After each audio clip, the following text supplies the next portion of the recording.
supposed to be talking about life cycle events in Jewish tradition. So if we were to talk about life cycle events, what would you think would be the key stopping points? What are the things that we would learn? Where would you start life cycle with? Okay, so let's do birth. Yeah, this is a crummy color, I keep forgetting. Birth, and let's say the end would be death. I'm going to write it all the way down here. And you know what? And that's a good way to look at it too, except that I think that you're going to find that in all of these life cycle events, that there's an element of continuity. So in the things that we discuss about birth, you're going to find some consideration about death. And the things that we talk about death, there are times when you're going to be talking about birth. And everything in between. There's something wonderful about that. So I think that that's obviously why they call it a cycle, because not only do we watch it happen over and over again, but there's always a connection in between them. All right, so birth and death, and what else do we have? Bar and bat mitzvah is good. So we're going to put that here. Ugh, I need things that, yeah, that's what I was talking about. So let me see, I've got birth. I actually, when I wrote it, and so so I was going to put education. I need colors that show up. Those are not showing up very well. Can you see these, Tim? Education. Tim? Can you see it? Let's try another one. Education. And then I've got these things that happen. Consecration, that's something I want to talk about. And I've got bar and bat mitzvah, that's a good one. Hang on, I'm still in education-y things. And we have something, it's spelled right, is confirmation. Am I spelling everything correctly so far? Okie dokie. And then I would say marriage here. And I'm keeping this pen for a while. I'm sorry about using the same color, but I think I can see those colors, right? You can see them. All right, so I've got birth, and then education, and then I've got these three things, consecration, bar mitzvah, and confirmation, kind of under education. I've got marriage and death. Can you think of any other life cycle events? What? Retirement, that's good. So I'm gonna put retirement somewhere before here. I'm going to do that in another color, because that's a good... Well, I don't know, is that birth? So I'm going to put retirement. And divorce goes after marriage somewhere, according to Tim. Retirement. We could talk about divorce if you want. I'm just going to come with marriage, because that's something that happens in Jewish tradition. Okay, and that's why I put it here, because I'm thinking not everybody is familiar with all of these things, and I'm going to talk to you about these life cycle events, and if we think of others in the middle here, then we can throw them in too. But I'm also going to talk to you about, since it's in Jewish tradition, not all of these happen in all phases in all denominations, we'll call it, or all branches of Judaism, they usually call it. Obviously, birth is going to happen in every branch of Judaism. But some of the ways that we look at it may be different in some of the branches, and we'll talk about that. So we can take them out of order, but I think it's probably easier if we just go in order. Let's start with birth. We'll say that that's the beginning, although we can get to the which comes first, the chicken or the egg conversation about do we have to have marriage before we have birth, and I would like to see that happen, but obviously it's not necessarily a physical, whatever. We're going to start with birth. We got to start somewhere. Cycles could start anywhere, but we're going to start here. So some of the things I wanted to talk to you about for birth, and you know a lot already. So what do you know about, what would you tell me is something that you know about Jewish, that's related to the Jewish attitude about having a child, or being a child, or birthing a child, or what's the first things you think of? What pops into your head about having a baby? Well, circumcision for a boy, right. Exactly. So circumcision for a male on the 8th day, and what do we call that ceremony? Right. So it's called in English the translation is covenant, but in Hebrew it's called either a brit milah Or in Yiddish, it's called a bris, because brit and bris is the same exact word. It just has to do with whether there's a dot in the letter, there's no dot in the letter. The Sephardic pronunciation of the bris is brit. So anyway, brit milah. On the 8th day, we're supposed to circumcise our little baby boys. And who's supposed to be the one who does the circumcising? It's supposed to be. So somebody said rabbi, somebody said moil. But the person who's supposed to circumcise their baby boy is dad.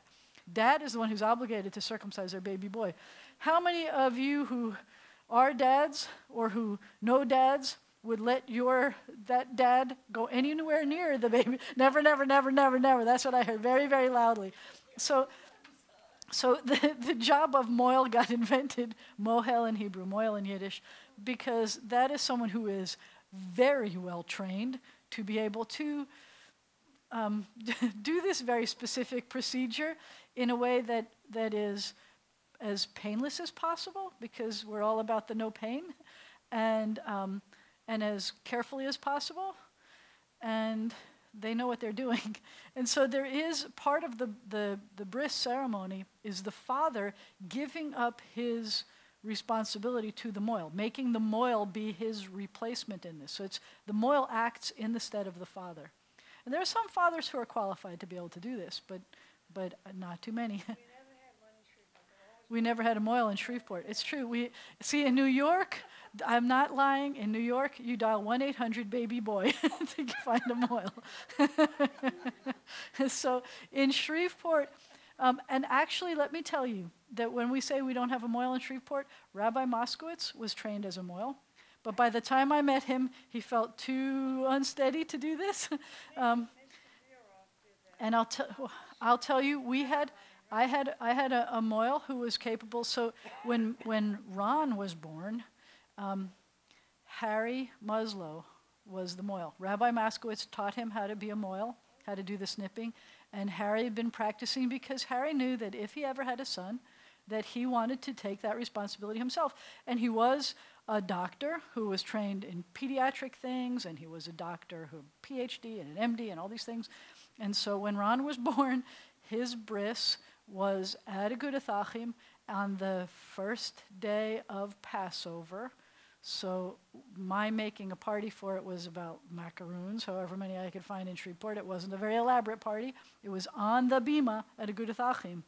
And Harry was the snipper, which is the moil, and Ike was the sandak, which means he's the guy who held the legs, essentially, to keep him from crossing his legs during this process. And it was really sweet. It was a wonderful thing.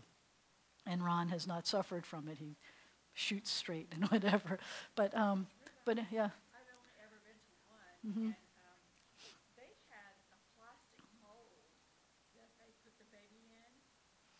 Oh, so that's okay. So we can talk about details about the bris, and there are details about a bris that you may want to know if you ever have a baby boy, or if you ever have to go to a bris. A moil who's trained as a moil doesn't usually have to put the baby into a thing and strap him down and everything, although sometimes it's safer and easier, and I've seen moils do it both ways. The doctor, and ironically, I don't know exactly why this happens. Do you know who typically does the circumcision? It's not the pediatrician who deals with little baby parts. It's the obstetrician. The obstetrician is the one who usually does it, which doesn't make a lot of sense to me. That he's like trained in, or she is trained in lady parts, and now they have to do this teeny tiny guy part. But it's usually the obstetrician who is the one who does the circumcision. And if you can opt for a moil, I would always prefer a moil, although you can't always have one. We didn't have one in Lexington, Kentucky when Max was born. So my obstetrician, he wasn't mine until the day that Max was born, and then he turned out it was a Jewish obstetrician. I didn't know about him before Max was born, and so he honored us, but he made us go back to the hospital 8 days later, because that's where he's covered by malpractice insurance, as if he does it in the hospital. And sometimes there are about 2 or 3 different typical procedures that a doctor would use, and they're not exactly the same way that a moil would use. When the mohel does it, usually he's describing everything he does, and he's talking while he's got this patter going. He's talking and he's telling you about the history, and he's setting up all his stuff, and he does this, and he takes the baby, and it's done like that. I mean, there's usually a little drop of blood that there's a little drop of blood too, but that goes away really quickly. But there's a little drop of wine that the baby gets, and that stops the baby from crying. And usually in a doctor's office. When the mohel does it, it's all done. I mean, from start to finish, from when he just starts setting up the table until he's finished and already packed up is about 20 minutes maximum. In the doctor's office, they usually do an anesthetic. So there's this big needle, and it takes more than 20 minutes just for the anesthesia to take effect. And so you're hanging around, and the baby's crying, and then you don't really want to hear what happens. What I suggest, especially because we don't have a mohel here and we can't always so sometimes we can call in a mohel. If you can't call in a mohel, then you should have a Jewish doctor. That's the next option. If you don't have a Jewish doctor, then you try to get a doctor who is qualified. And my advice to young parents is, if you wind up having to take a doctor to do this procedure, whatever method that doctor feels the most comfortable with, let them use that method. Don't say, oh, well, I heard that that's just terrible. I'm not going to let you do that to my baby. Pick a different doctor. Let the doctor do whatever they're most comfortable with. This is very important. That makes sense. Yeah. Really. So even if it's something that it's hard to watch this process sometimes, especially if you're a man, I'm told. I don't know what that's like, but I can tell you when Max was 3 years old when Ron was born. And when Ron was up on the bima on the table, and Max was up there doing his Max wandering thing, and he gets up there, and as soon as they took Ron's legs and opened up, Max went. It's just this instinct thing that guys have. Even when he couldn't possibly see what was going on top of that table. He was a really little guy. Boom, right up. So anyway. Some methods are harder to watch than others. Let's just put it that way. But when the mohel does it, it's fast, it's easy, and it's done.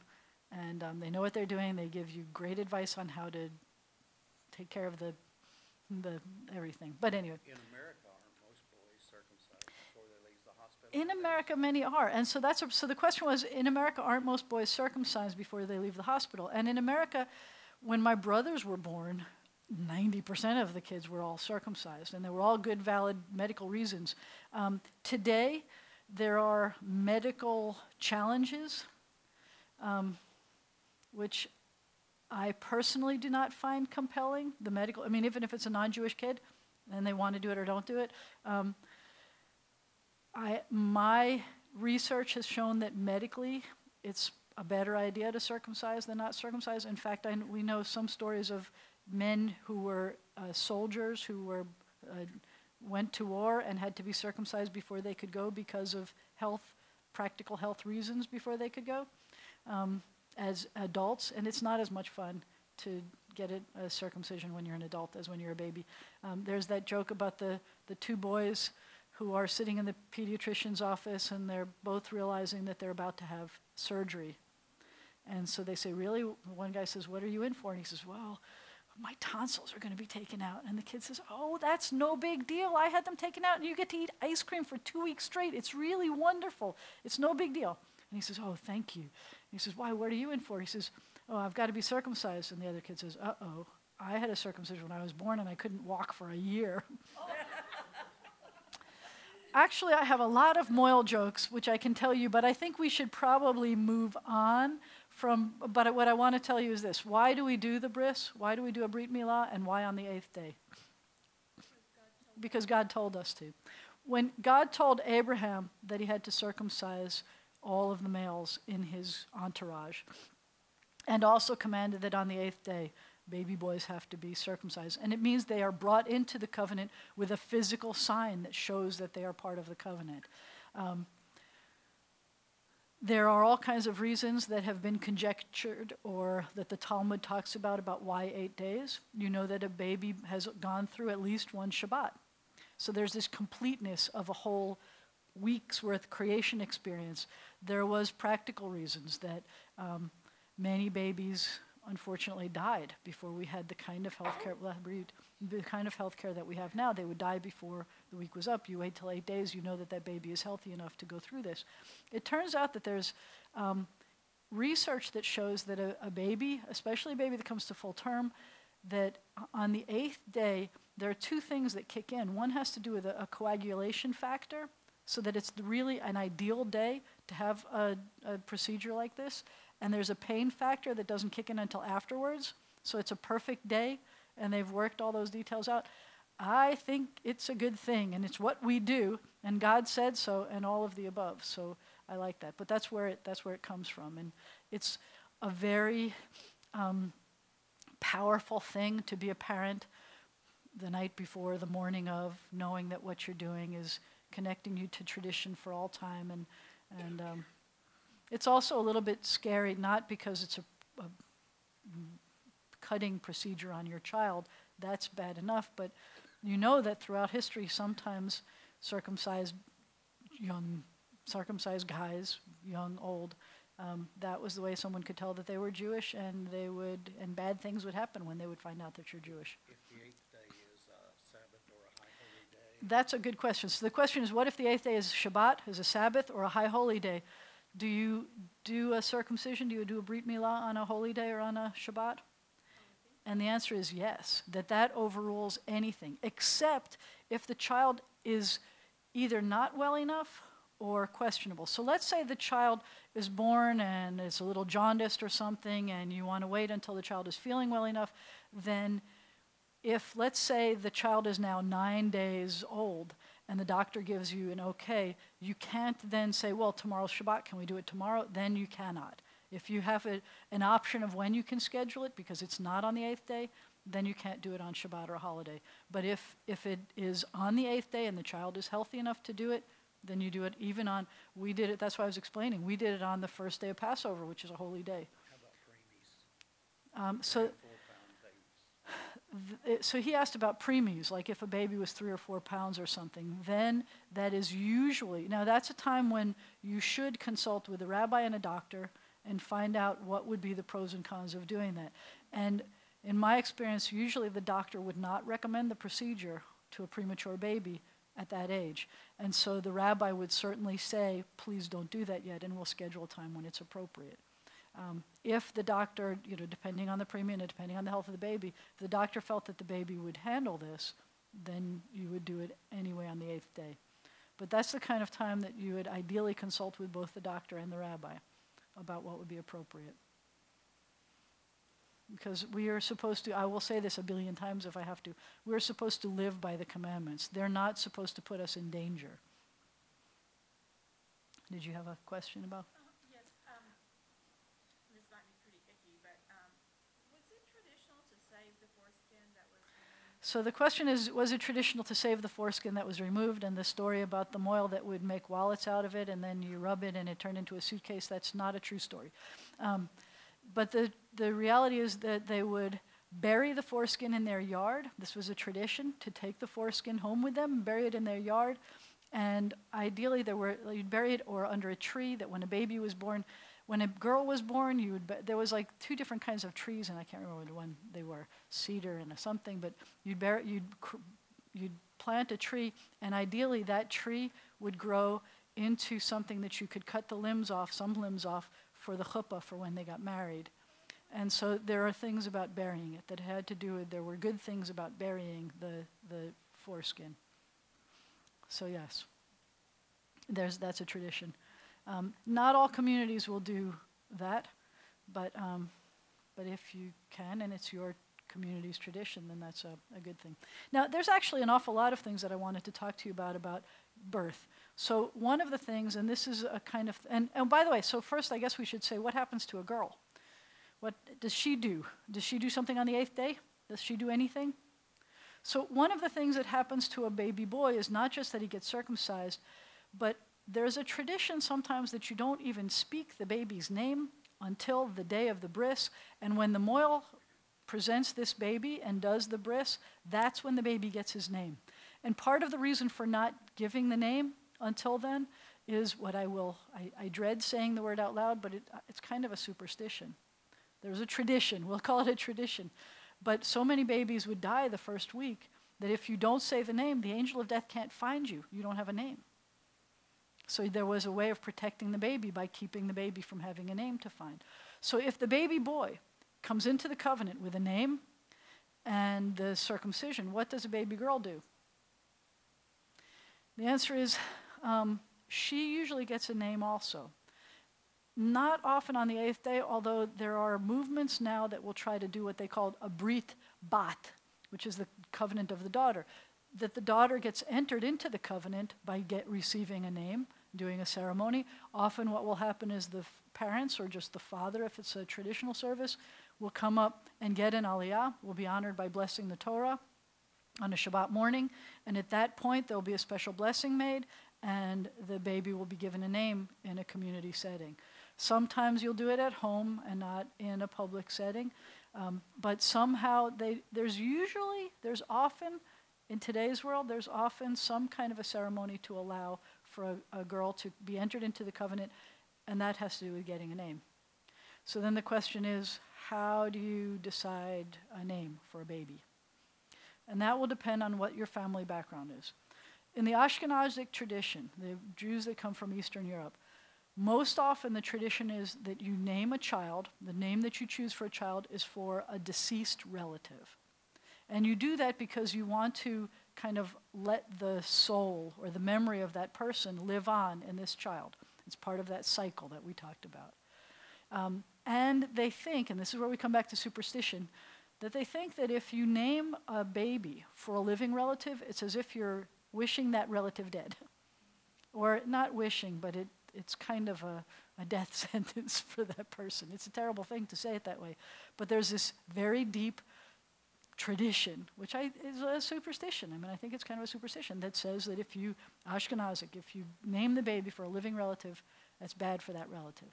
Now, in the Sephardic tradition and in many other traditions, that's not the case. Often in the Sephardic tradition, you will name specifically for a living relative, and if you name a child for a dead relative, it's as if you're wishing the baby dead, or that's a common consequence of it. It's as if you have doomed the baby to death. And that's complicated, and it's weird that you have those exact opposite.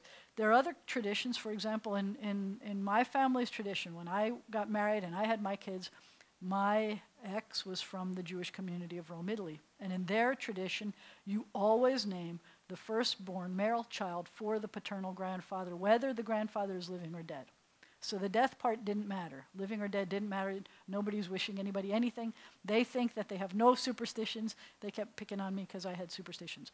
But it didn't affect them. So you would always name the first male child for the paternal grandfather. So potentially, you could have like Bronig. You could have 3 Bronig boys, and each of them could have, their first child could be a boy, and they would all have to be Bill, because that's what the paternal grandfather's name is. So you could have, a lot of Bills running around in that generation. But it turns out that, I'll use the Bronigs as a good example. Many of the Jews in Louisiana don't come from those places that I've described already. The Jews that came from the Alsace-Lorraine area, they had a tradition that had a lot to do with juniors and thirds and fourths. And so you'll see a lot of juniors around. In my tradition, you would have never seen a junior. You couldn't have done that. But in Alsace-Lorraine, that was normal, and it was a nice thing to do. It was honoring the father, and that's a good thing. So the naming, a lot of different traditions. You'd have to find out what your family tradition is. I will tell you, though, from personal experience, that when you name a child and you connect it to a relative, that's a very powerful thing. It feels like a legacy. It feels like your name really does mean something bigger than just you. And it ties you. Even in my case, because my family was Ashkenazic, even though it ties me to a deceased relative who I never knew, great-grandpa, Joseph, there's something awesome that connects me to that person. And I ask stories about him and what was he like and things like that. And he was a very beloved father and grandfather. And I love hearing those stories. And so in my mom's family, every one of her siblings with children have someone named for Joseph. So there's a Jeffrey and a Jana, and there's a Joseph. There's a Joseph Weiner. He was a Joseph Weiner, and there is actually a Joseph Weiner again. And there's something kind of cool about that, and the fact that we're connected and things. So that's kind of nice. So one of the ways of choosing names is for relatives. Another way, and it could be, this is not exclusive of that, another way is you pick biblical characters that you like. Often, sometimes you'll take, like, my name is Jana in English, but my Hebrew name is the name that's named for my ancestor. And so I could have a name that has a meaning in English, but like starts with the same letter, let's say, or something like that. So you can pick a biblical name that you associate, that you like, or you can pick a meaning that matters. One of my favorite stories about that is I had a student, Baptist student, who wanted to pick her Hebrew name, and her name was, it was Patricia in English. And she said when she was younger, people would call her Patsy as a nickname.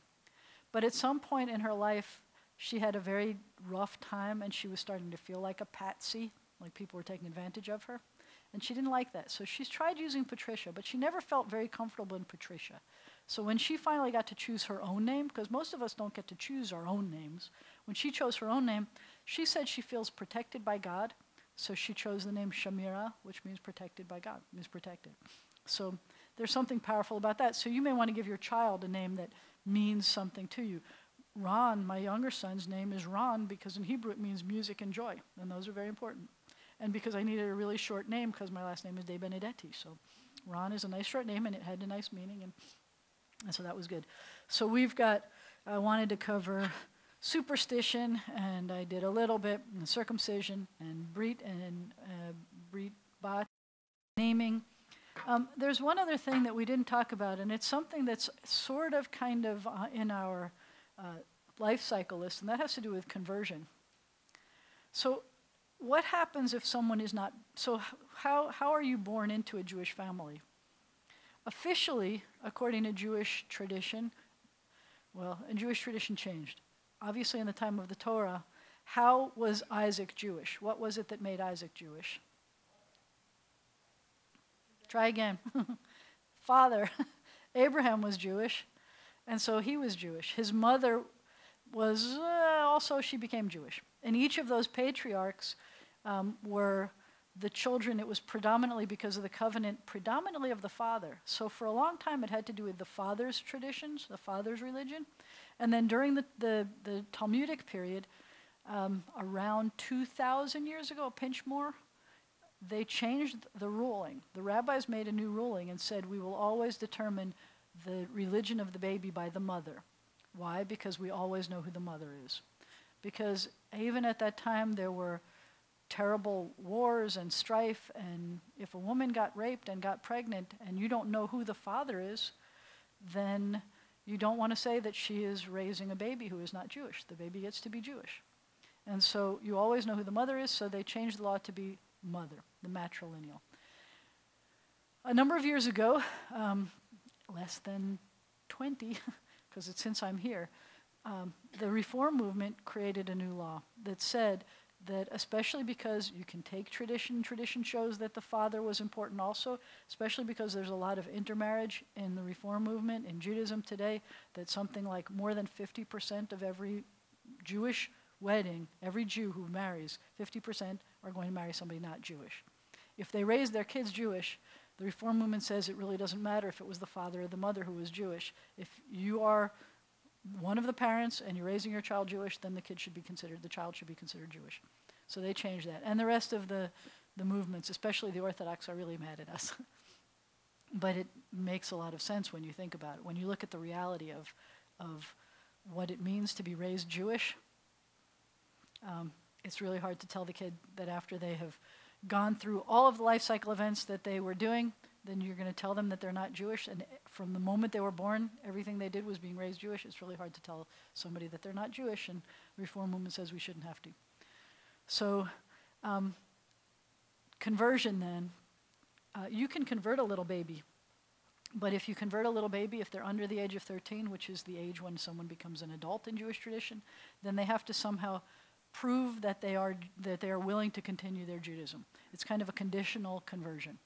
So you would do a conversion to an infant even. If somebody got adopted, you would do a conversion to the adopted baby if they weren't born Jewish, and raise the kid. And if the child gets to the age of bar bat mitzvah and chooses to stay Jewish, makes a declaration of some type, or leads a bar mitzvah or bat mitzvah service or whatever, if they say at this stage in their life that yes, they intend to stay Jewish, then their conversion is complete. If they say no, then no harm. Then they're just not Jewish. So that works for that. And there's probably lots of other things, but I'm going to have to spend at least as much time on death rituals too, so I'm going to move on a little bit. Consecration is something that we've been doing for, I think, at least 100 years in the Reform movement, at least. And that's when a child starts their religious school education. We do a ceremony that lets them consecrate themselves, they'll be consecrated into the process of Jewish learning. Education is obviously a lifelong thing. So in this congregation, for example, when a child starts religious school at 3, if they're potty trained, or mostly potty trained at 3. We have a religious school that meets on Sunday mornings from 9:30 to noon, starting at 3 years old. And so at 3 years old, they have a lot of fun. At 4 years old, they have a lot of fun. But at 5, when they're in kindergarten, essentially, that's when we do the consecration. We don't do it at 3. We feel like 3 is kind of too young for the kid to have any clue what's going on. They're learning, they're drawing, they're coloring, they're whatever, they're doing fun stuff. But to really acknowledge that they are making some kind of a Jewish commitment at 3 years old, they can think they are, but it's kind of young. So we wait for kindergarten. Some congregations, it's whenever you start school, that's when you do a consecration. It could even be younger than that. But what we do is on Simchat Torah, which is the holiday when we celebrate the getting to the end of the Torah and the beginning of the Torah, and we're dancing around with Torahs, we have a consecration ceremony that the kids stand up there and they get their name called out and they get a certificate and they get their own little mini Torah.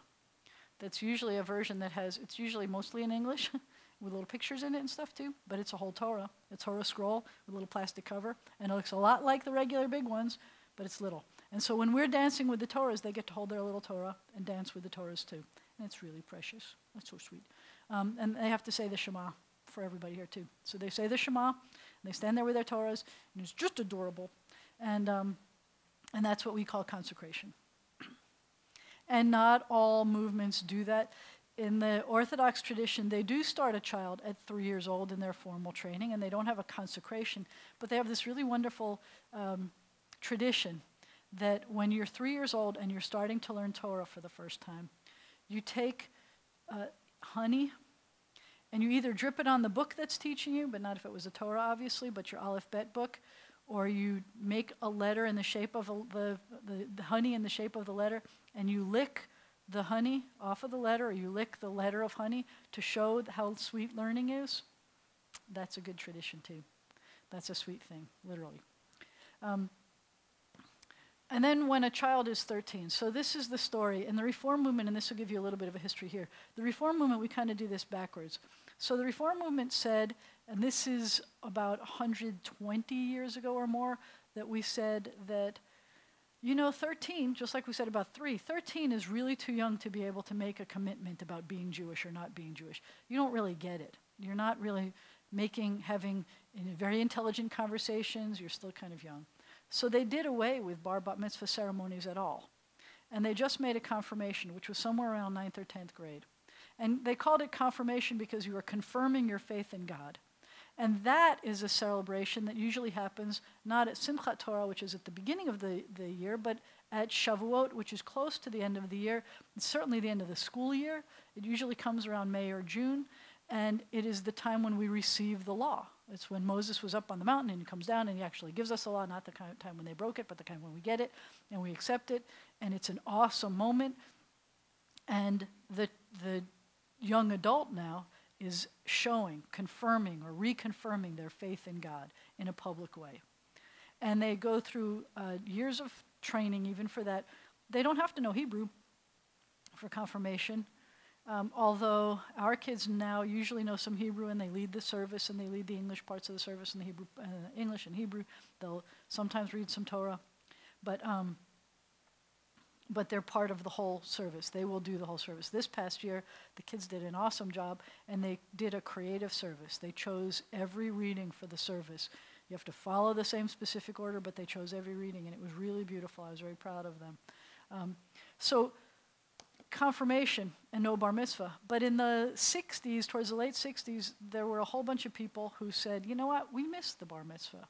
We think we should have a celebration. I mean, 13 is when a Jew is traditionally considered an adult. For many traditions, the 12 is for a girl because it is literally and spiritually about when you become an adult. And many girls hit puberty around 12 and not 13. Nowadays, it's getting even younger, but in tradition, often a girl will hit puberty closer to 12. So in conservative and Orthodox movements, often a girl is considered a bat mitzvah, which means a daughter of the commandments, at the age of 12. And a boy is considered a bar mitzvah, a son of the commandment, an adult responsible for all the commandments at 13. So what does that mean by being an adult? It doesn't mean, they can drive and get married and buy cigarettes. It doesn't mean any of those things. It means, although they should be allowed to buy wine, but that's another story. No, just kidding. But it means that they are an adult and obligated to the commandments. So the one that they complain about the most is, for example, Yom Kippur comes up at the High Holy Days, and every Jew is obligated to fast. And so at 13, they're obligated to fast, for example, for the whole day. I can't do that. Yeah, you can do it. And at 13, they can. They are old enough to be able to do these things. They're also old enough to be counted in a minyan. And a minyan isn't about the movie that they have now with those cute little henchmen guys. But you need 10 adult Jews for a worship service to happen. And so these 13-year-olds are now old enough to be counted. They're also old enough to be able to lead the service, because as long as you're a Jewish adult, it doesn't matter how young or how old, you could actually, now you're qualified, you're certified, certified, let's say, not necessarily qualified, to be able to lead the service. So when the Reform movement brought back bar and bat mitzvah around the 60s, they automatically, never even thought twice, brought in girls too. Up until then, in the traditional movements, only the guys would do the service and get the credit and have the party if they wanted. The girls, you'd acknowledge that they were an adult, but it was a lot smaller and maybe a little bit of refreshments after services or something like that. It wasn't a big deal. But when the Reform movement brought back bar mitzvah, they simultaneously brought in bat mitzvah services. So the kids conduct the whole service all by themselves, or most of the service all by themselves. They usually have to read Torah. Sometimes they have to read Haftarah, which is from the prophets.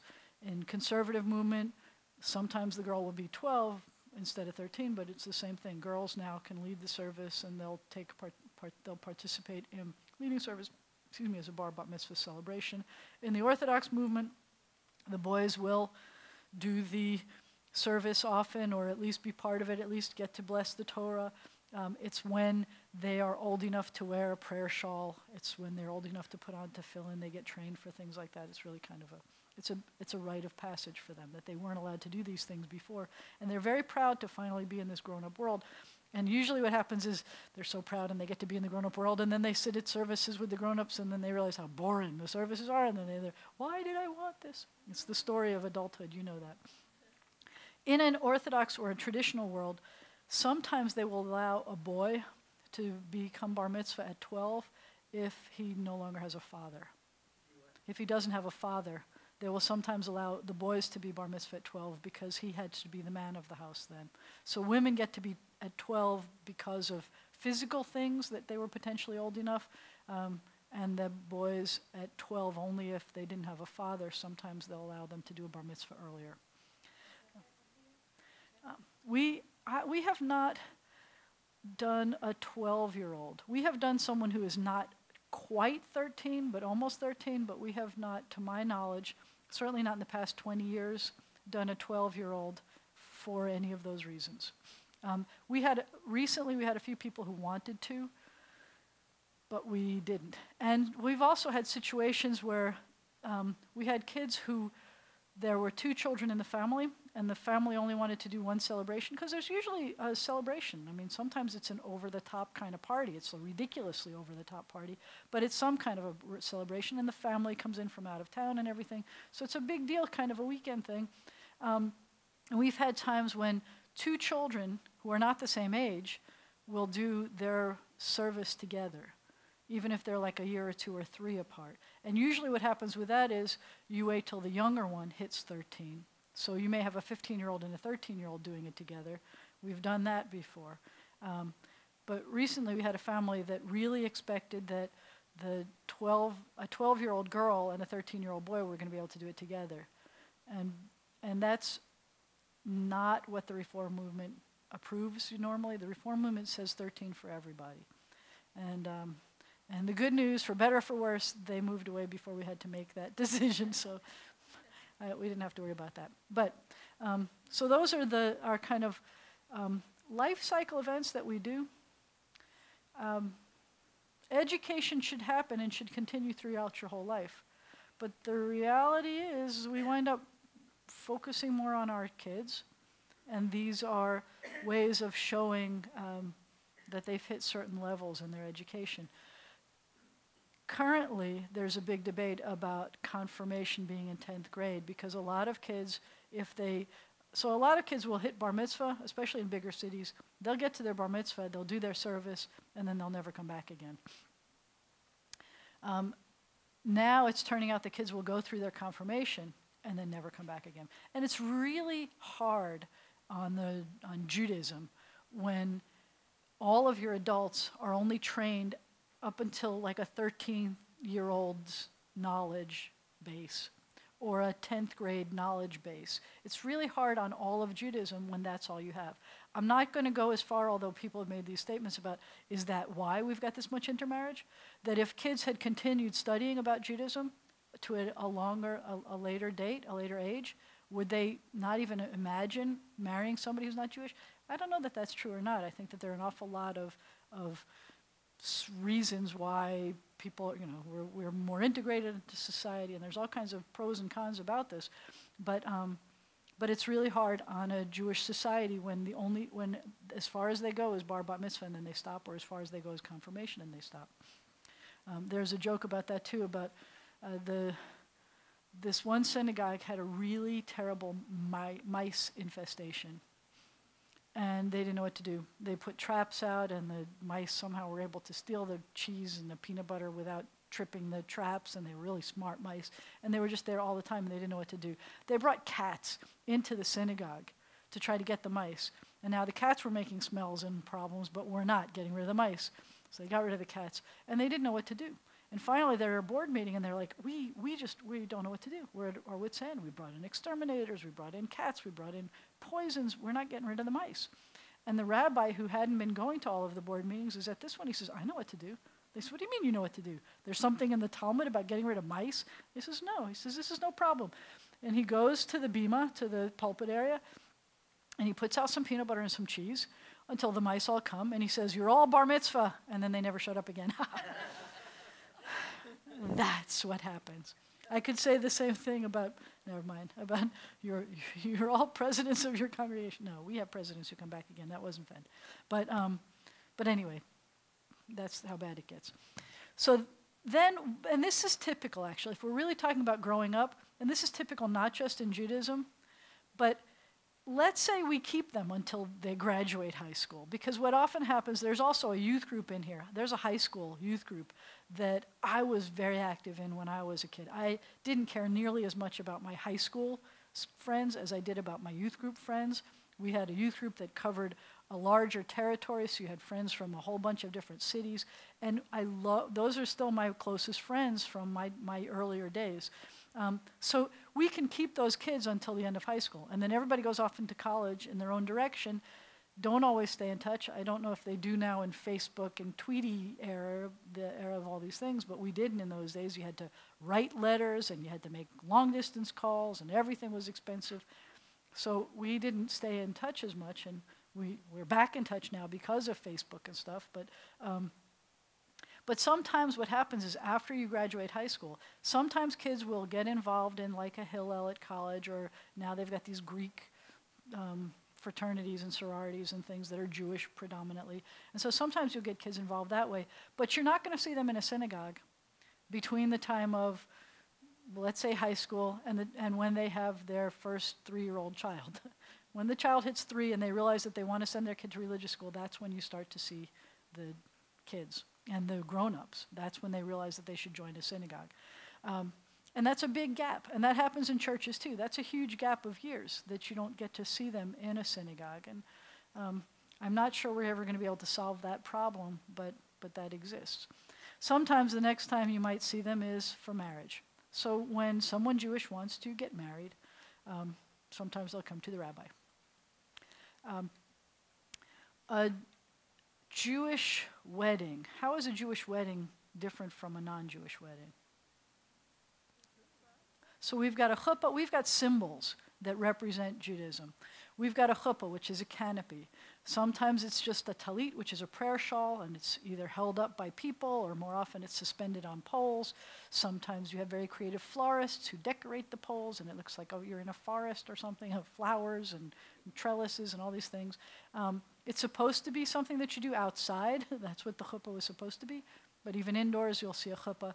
There's another prominent symbol in a Jewish wedding, and that's when you break the glass at the end.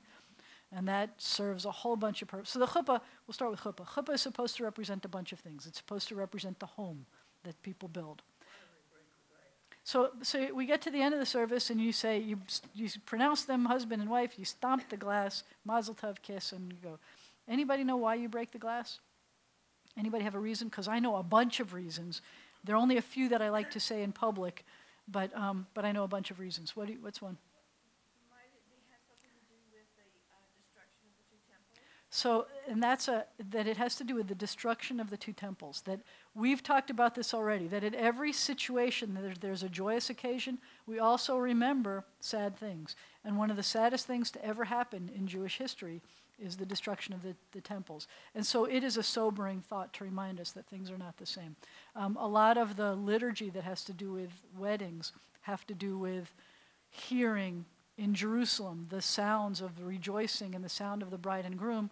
And if we, especially up until 1967, when we didn't really have access to the Temple Mount area, for 2,000 years almost, we didn't have access to that. So it was a terribly painful thing to remember what we're lacking. So that's true. So something has to do, but you know what? If I'm doing a wedding, I don't say, and now we're going to remember the destruction of the temples.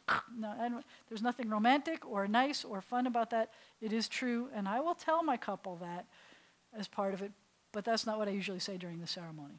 So what's another reason? What do you say? Well, so I'm waiting to find out what, I can tell you what I say. Well, you've been to weddings before. It's not about what they said. What do you think is the reason for smashing a glass? What do you think? So for happy married life, and why does smashing a glass make you have a happy married life?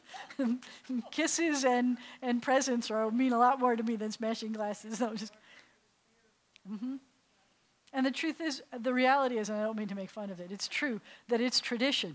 So tradition by itself is you do it, that means that this is like what everybody else did, so it's going to work.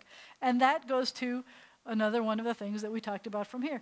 I don't know what else to call it. Tradition sometimes is based on superstition. So you do it because everybody else did it, and when it works, it works. And you do it because it's fun to do. It means something. It's symbolic. So I'm sorry to tell you that one of the things that you're breaking here is symbolic of the woman's virginity, that's symbolic of that. I don't say that out loud at a wedding either, ever. I try not even to think about it when I'm at the wedding. One of the traditions that I had heard was that if you smash a glass, it turns into like 1 billion pieces and a whole bunch of shards that are even so small that you can't even imagine. What if you had the job of putting that glass back together again? Forget it. I mean, it would take forever, and that's how long this wedding should last, as long as it would take to try to put the glass back together again.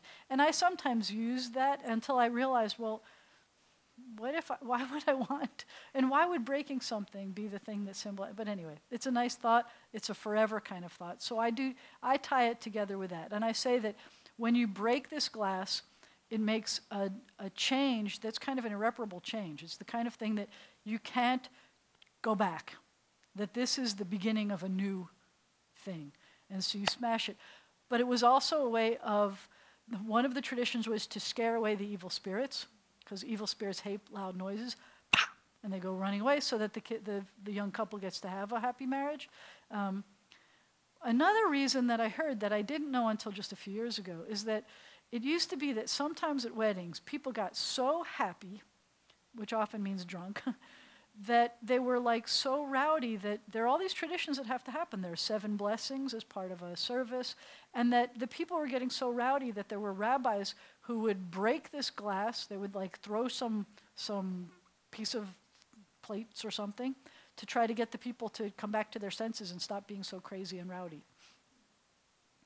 That's not one that I talk about either during wedding. I like the part about what Margaret said, that it should be a long life and a happy life together, and that you don't have to break a lot of glasses. But if you break glasses, let it be for happy things and not for sad things. Don't ever break them in anger or something. I don't know. You could do things like that. But you think about it. It's just one of those traditions. And yes, if you get married, you can get divorced. I remembered asking the rabbi here when I was not sure what I was going to do with my life. I said, is this something that Judaism approves of? Because there are some religions that absolutely do not approve of divorce, and they make it impossible for you, even when the situation is already impossible. And he said, it is not ideal, but if there weren't guidelines about it, there are guidelines, that sometimes it doesn't work. And so Jewish tradition allows for this situation and allows for it to happen in a way that is supposed to be respectful. So one of the things that you have to do is, in order to get married, you need a ketubah, which is a contract, a signed thing. The ketubah means written thing. So you need a written contract in order to get married. In order to get a divorce, you need what's called a get. And for all of the things that we have on here, except conversion, which I didn't write on here, you don't even have to have a rabbi to do these things. We've already figured out that there are times when it's a really good idea to have a rabbi, like a moil, who is usually also a rabbi, is usually also ordained, and then also trained to do this. But they don't have to be a rabbi, but you want someone who knows what they're doing. You want someone who knows what they're doing when they're doing a marriage, so that all the legal things are taken care of, so that somebody can't come to you 10 years later and say, oh, you forgot to cross that T, ha ha, not married. So most of these things, it's nice when you have a rabbi because they're trained to do these things and they're expert in it. But the only thing that there are only 3 things in life that require a rabbi. And it's actually not just a rabbi, it requires a beit din, which means a court of law. Because there are 3 things that are the kind of legal things that require a court of law. And one of them is conversion. You have to have, ideally, possibly 3 rabbis, or at least 1 rabbi who's trained in these things, and 2 other reliable witnesses. And so conversion is one, and divorce is the other thing. That is a legal dissolution of this contract, and in order for that to happen, there has to be a court of law. And so you need to go. And there's this special formula in Aramaic. The marriage contract is in Aramaic, and the get is in Aramaic, and they have to take it, and they write it very painstakingly, and they say things like, your name, also known as, also known as, also known. I mean, they want to make it very clear that you are the one who's getting divorced from this person. And they do that, and then they tear it in half, and then they put it in your hand. So what happens is a woman is not allowed to initiate a divorce. Only a man can initiate a divorce in Jewish law. And he has to give you this get, he puts it in your hand, and then, which causes a lot of problems. You're not supposed to get married again until you have a get. And certainly a Jewish woman is not allowed to get married again until you have a get. So you have to have the 3 witnesses. Yeah. Ideally 3 rabbis, but at least 1 rabbi and 2 reliable witnesses. And so if you don't have a get, you're not allowed to get married again. And so there are lots of cases now where men are trying to spite the women, because a man can marry. A man officially can kind of have more than 1 wife. Or let's say he marries somebody who's not Jewish after the fact. He doesn't care. He's officially married, according to Jewish law, to his wife, his first wife. And so there are situations where a man intentionally doesn't do it and skips town and leaves the woman at what's called an aguna, which is a woman who's not really married but not really divorced, and she's never allowed to marry again. And so in an Orthodox world, there is a way of the rabbis making life miserable. They could put a guy in jail until he agrees to give her a get. They could do those things if you can find them. There's also a situation, obviously, where, and this was awful, but like 9/11, if a woman was married to someone who was there, unless they can find enough human remains, evidence that the husband was murdered, was killed during that, she can never get married. She's still married. And if that guy never shows up, so men, soldiers who are missing in action, sometimes in Israel and in other situations, especially with the Orthodox Jews, they will do a conditional kind of a divorce in situations when they know that their lives are at risk. And actually now in the marriage contract, there's something that's called the Lieberman Clause, because they're not the guy who ran for vice president, but there was a rabbi named Lieberman who added this. It was in the conservative movement that if you were to get a divorce, you promise that you would grant a get. You would give the wife a get if you were to get a divorce, which is a kind of a crummy way to start a marriage.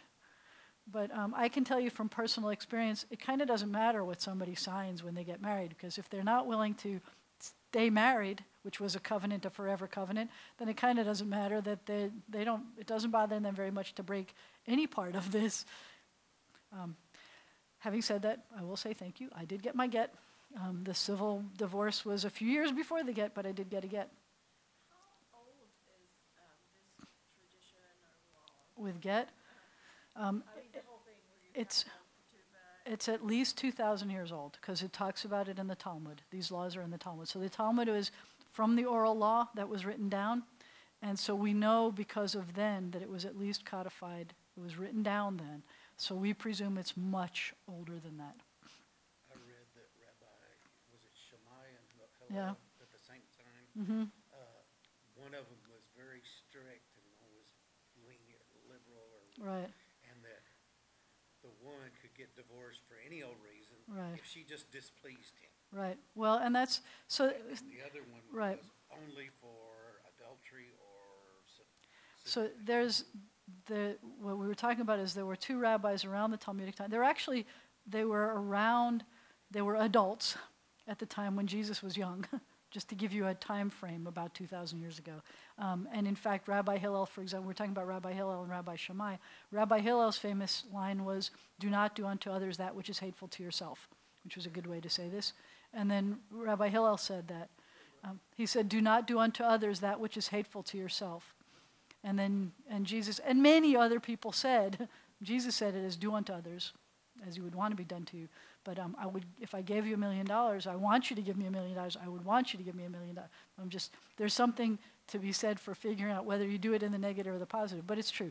So Rabbis Hillel and Rabbi Shammai were the two most prominent schools of thought at the time, and it's funny because in some things Rabbi Hillel was, in some ways you might say more lenient, more convenient, and in some ways Rabbi Shammai was stricter, but in some things it was the opposite. But what you could be granted a divorce for, did you have to give any reason at all?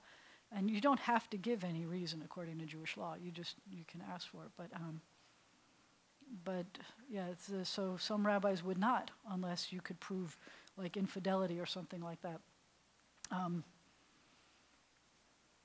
Yeah, tricky things. The laws about marriage and divorce, and even if you look at Torah, not even Talmud, but Torah has interesting complications about getting married and getting divorced. So I'd be happy to do a session only on that. But we have about 1 minute, and we didn't talk about retirement, and we didn't talk about death. So did we talk? We didn't. We talked about afterlife. So maybe in some ways we covered death topics to some extent. But just to tie, yeah, sorry, you were going to say. We talked a lot about some of The traditions about death when we did the afterlife class. But one of the things I wanted to do to tie it together is that King Solomon is said to have said that the day of your death is better than the day of your birth. Because when you're born, nobody has any clue what kind of a person you're going to be. But on your death day, everybody knows. And they can honor the person that you actually were. So we celebrate birth because of possibilities. But death could be better and happier when in ways of honoring a person because you already knew who that person was. So it's not that death is a wonderful thing. It is an inevitable thing. Birth is not quite as inevitable, but death is an inevitable thing. And it would be very nice that at the day of your death, people could be celebrating what kind of a life you had. That would be nice because that is a known. And on the day of your birth, maybe people should be a little bit nervous about who you're going to become. But hopefully they'll take responsibility and they'll turn you into someone who is someone who keeps the laws, etc. So this is our last class of the 6, and we're going to take a break, I think, until after the High Holy Days, and then start again maybe in October with some more classes. But let me know if you've got questions or other interests, and maybe we could squeak in more things at some point. I love doing this, and I'm glad that we did this. So thank you. Margaret says it's wonderful. Yeah, I'm enjoying it. I know that we're trying to squish everything into 1 hour, and so there are so many things that I didn't get to talk about or I don't get to talk about, and there are other ways that I might have done it, but I try to teach for you and what you need, and I've really loved doing this. So thank you.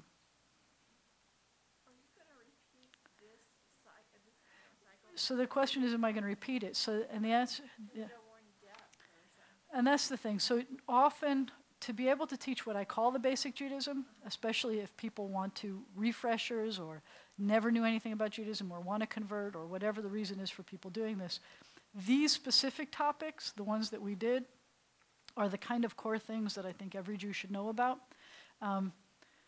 So I repeat something about this, but we sometimes do it so that we have like just a class about a course, let's say, about life cycle. And so then we do life cycle over a period of a few weeks instead of just trying to squish it into 1 hour. And then it's fun. So what? So in Judaism, you're allowed to get a divorce. You are allowed to. It's not the best thing. You like to not have to do it, but if it's a situation that for whatever reason it's not working out, then yes, you can get a divorce. You can. And that's a blessing sometimes. There's a new book out called Divorce is a Mitzvah. That sometimes divorce is a good thing. I mean, it's a blessing. So, or you're commanded to. There are other stories, and these are the kinds of things we should talk about at some point. The Talmud has a number of stories of, for example, when a couple gets married and does not have a child, there is an obligation that after a certain amount of time they're supposed to get divorced because obviously this wasn't meant to be because a couple is supposed to have children. And so there's a lot of wonderful stories about that going along with the same kind of thing we were talking about with Rabbis Hillel and Shammai, because there is what I like to think of, and maybe this is a topic we should talk about because I would love to talk about this. It's kind of the humane rabbis, the ones who follow the letter of the law and the ones who follow the spirit of the law in a sense. And so officially you have to say, nope, you're not allowed, you have to get a divorce. You're not having kids, you have to get a divorce. But there are ways that you can tweak that to make it work. Stay within that law, but tweak it. And there's the one story that this is a real nutshell version about where the rabbi said, no, I'm sorry. You've been married for however many years and you haven't had children. You are obligated to get a divorce. But he saw that they really loved each other and he felt bad. So he said, well, I'll grant you a divorce, but you, the wife, has to go back to her father's house, her parents' house. But you can take one thing from the home that means a lot to you and go home with it. So there's you're not a surprise when you realize that the thing that she came home with was the husband. That's what she wanted out of this whole thing. She got him drunk and stuck him in the back of her carriage, and he woke up and he was with her because that was the thing that was most important. And so rabbis should be kinder about those things. There's also the story about, this was modern, Ricky, my ex, said that when he was at Bar Ilan University, which is an Orthodox university in Israel, they tell this story about a couple who could not get pregnant. And so there are laws, and these are things we didn't talk about, there are laws about not having sex and not touching each other even during the time when a woman has her period. and a few days before and a few days after. And so the problem with this couple is that their cycle was so regular, her cycle was so regular, that they never had a chance to impregnate her because he could never be intimate with her when she was fertile. So one answer is you have to get a divorce, and another answer was they gave her hormones, essentially, I guess, kind of birth control, for about 3 months to knock her schedule off whack so that they could get pregnant. And so it worked. Adoption could work also, but this is also, this was cheaper and faster and easier and more fun. No, I'm just kidding. I'm just kidding. Anyway, thank you very much, and we can continue questions. Email me questions, call me with questions, but I enjoyed this. Thank you.